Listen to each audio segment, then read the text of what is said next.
Assalamualaikum warahmatullahi wabarakatuh. Sejarah Islam mencatat sejumlah peperangan yang menjadi bukti perjuangan Nabi Muhammad SAW dan kaum muslimin kala itu. Salah satu peristiwa penting yang terjadi di masa Rasulullah SAW yang terjadi pada bulan Syawal adalah Perang Uhud. Perang ini terjadi pada bulan 10-15 tahun 3 Hijriah.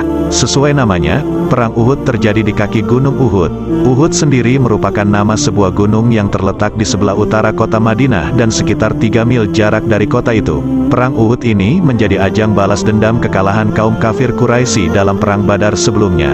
Dengan demikian, pasukan kaum musyrikin telah melakukan persiapan dengan matang untuk menyerang kaum muslimin. Seperti dinukilkan dari buku berjudul Kelengkapan Tarikh Nabi Muhammad SAW Jilid 3 oleh Kiai Haji Moenawar Khalil, disebutkan setidaknya lebih dari 3.000 tentara disiapkan, di antaranya 200 orang berkuda dengan bersenjata lengkap dan lainnya berkendaraan unta, dan 700 orang memakai baju besi, dipimpin oleh Abu Sufyan.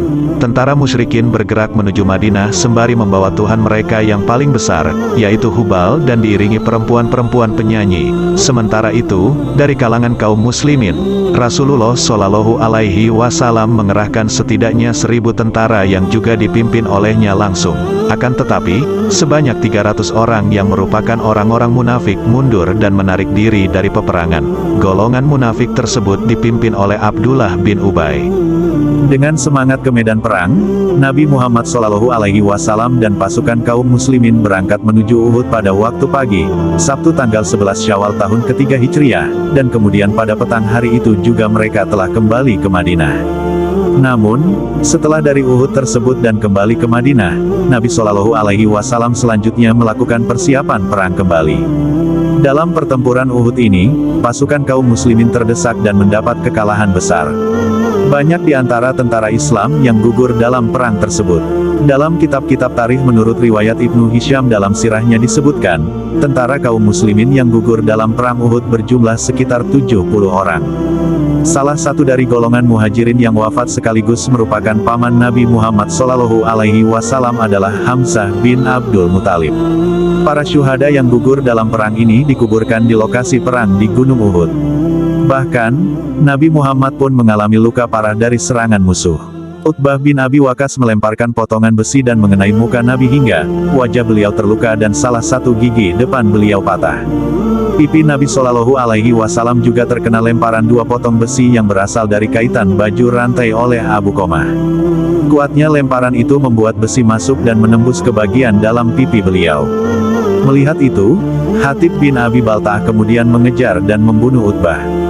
Tidak hanya itu, Abdullah bin Syihab juga melemparkan batu dengan keras ke arah Nabi SAW. Sehingga, dahinya luka parah dan giginya pecah masuk menembus daging bibir beliau.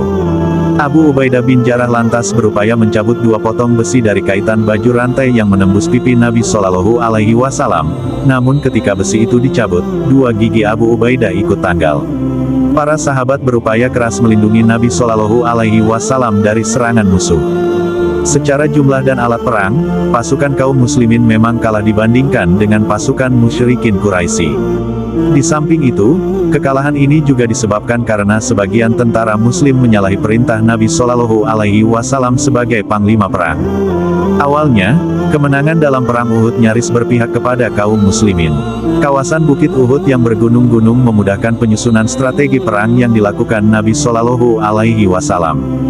Beliau menempatkan 50 orang pemanah andal di lereng-lereng gunung sebagai penyerang utama. Mereka diperintahkan agar tidak meninggalkan posisi mereka. Jabal Rumah adalah bukit yang dipercaya sebagai tempat pasukan pemanah muslim saat perang Uhud. Sejumlah orang mengunjungi dan naik ke bukit atau Jabal Rumah. Dengan posisi itu, tentara Islam dapat menyerang pasukan Quraisy dengan mudah. Sebab, tentara kafir berlarian dan meninggalkan banyak harta serta senjata. Hal inilah yang kemudian menjadi penyebab kekalahan kaum muslim. Rupanya, hal itu membuat pasukan muslim lengah. Pasukan pemanah meninggalkan posisi mereka karena mengira perang telah berakhir.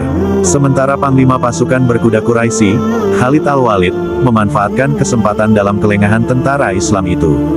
Ia menyusun strategi dan berbalik menyerang pasukan pemanah Islam serta merebut harta yang ditinggalkan. Tentara Quraisy juga menyerang pasukan Islam dari arah belakang. Akibatnya, Pasukan Islam terpukul mundur. Kekalahan pada Perang Uhud ini menjadi pelajaran penting bagi kaum muslimin agar senantiasa tunduk dan patuh pada perintah pimpinan. Perang Uhud juga mencatat adanya keterlibatan kaum perempuan.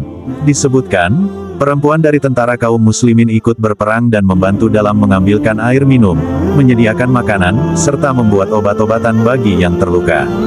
Di antara mereka adalah Aisyah, istri Nabi Shallallahu Alaihi Wasallam, Fatimah, putri Nabi, Safiyah, ibu dari Zubair dan saudara Hamzah, Ummu Sulaim, ibu dari Anas.